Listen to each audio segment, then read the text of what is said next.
नमस्कार। नमस्कार my dear friends. एक बड़ा नाम आप इन दिनों चर्चा में सुन रहे होंगे। आखिर बहुत कुछ हो जाता है,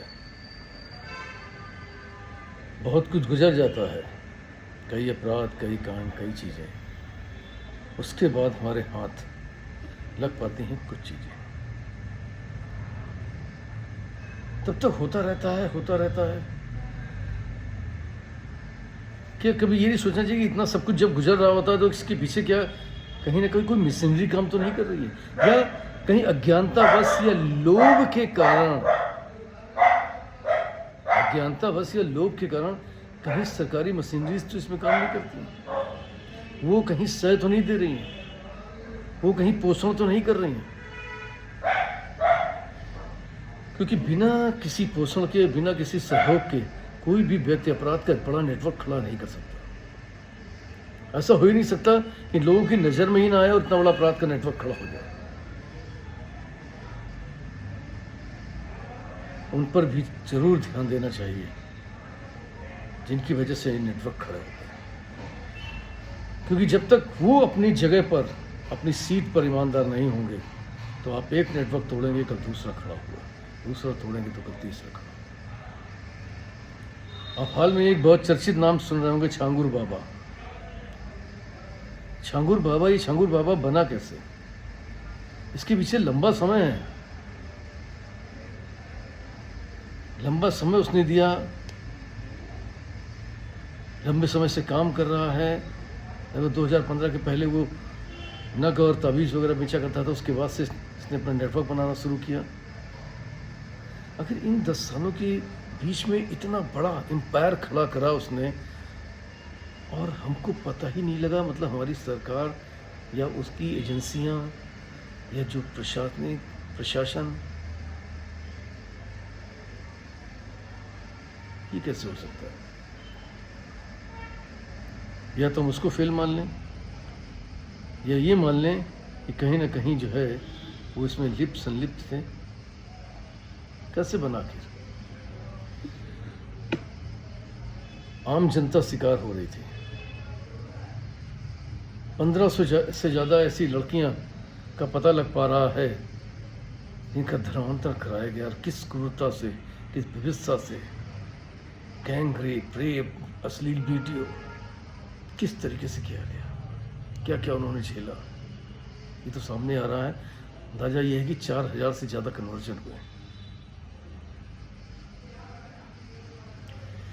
ये एकमात्र व्यक्ति जिसका थोड़े समय में एक बहुत बड़ी आलीशान कोठी भी संदिग्ध हालत में है, संदिग्ध के घेरे में थी कि कहीं वहाँ ट्रेनिंग कैंप तो नहीं चला करते थे।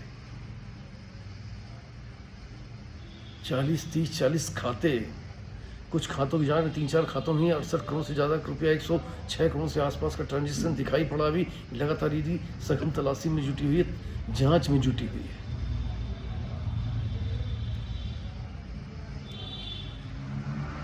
बताते 3000 से ज़्यादा उसके अपने एजेंट्स थे, जिसमें 1000 से ज़्यादा तो उत्तर प्रदेश में थे। 50 लोगों की अपनी कमांडो फोर्स थी जो लोगों को डरा धमका करके भी अपने मिशन को अंजाम देती थी। कई सारी लड़कियों ने इसकी खुलासे किए। अपनी किताब, धार्मिक किताब लिखता था, सिराज तैयबा के नाम से भी किताब बनाता, जो धार्मिक पुस्तक कही जाती है। बलरामपुर ही नहीं, लगभग उत्तर प्रदेश के 7 जिले पूरी तरीके से इफेक्टिव थे, और काफ़ी जिलों में जो है वहाँ की डेमोग्राफी को डिस्टर्ब करने का ये हथियार था, ये काम किया जा रहा था। इतना बड़ा सब कुछ हो रहा था, इतने बड़े बैंक ट्रांजेक्शन्स हो रहे थे, इतनी फोर्सेज, इतनी सब चीज़ चल रही थी, लेकिन हम या हमारी जो फोर्सेस थी वो इससे अनभिज्ञ थी, हमारी इंटेलिजेंस इससे अनभिज्ञ थी। या तो ये मान लें या ये मान लें इसमें संलिप्त थी।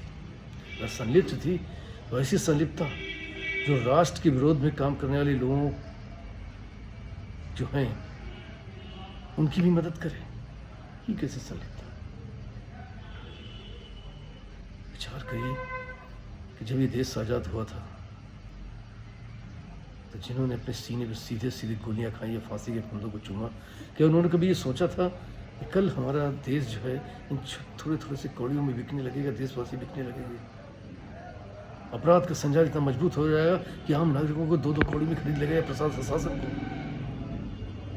क्या हो रहा है ये, कैसे हो रहा है? विचार करिए, विचार करना होगा। सरस्वती, पीलीभीत, लखीमपुर जैसे कई ऐसे जिले हैं। अब मदरसों की बात कर लें तो लगभग जो है 1300 से ज़्यादा, 1350 से ज़्यादा अवैध मदरसे चिन्हित किए गए हैं। 108 तो ऐसे मदरसे हैं जो फंडेड हैं, जो आज से 10 साल पहले, 15 साल पहले नहीं थे। अचानक इतनी बाढ़ कैसे आ गई? कैसे ये हो रहा है? क्या इसके पीछे क्या सुनियोजित तरीके से हो रहा है? और ये हो रहा है तो हमको दिख क्यों नहीं रहा? दिख रहा है तो हम इसे रोक क्यों नहीं पा रहे हैं?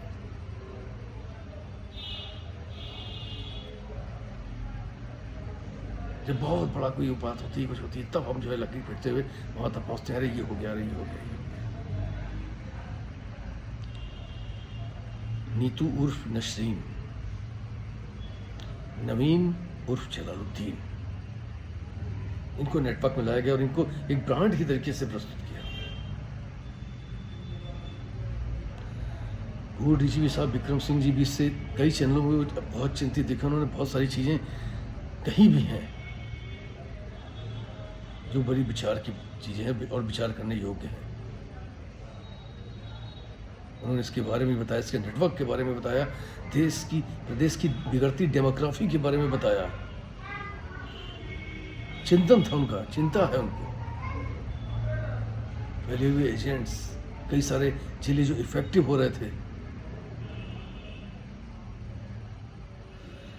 दोस्तों, क्या हमको इसके प्रति सजग रहने की जरूरत नहीं है?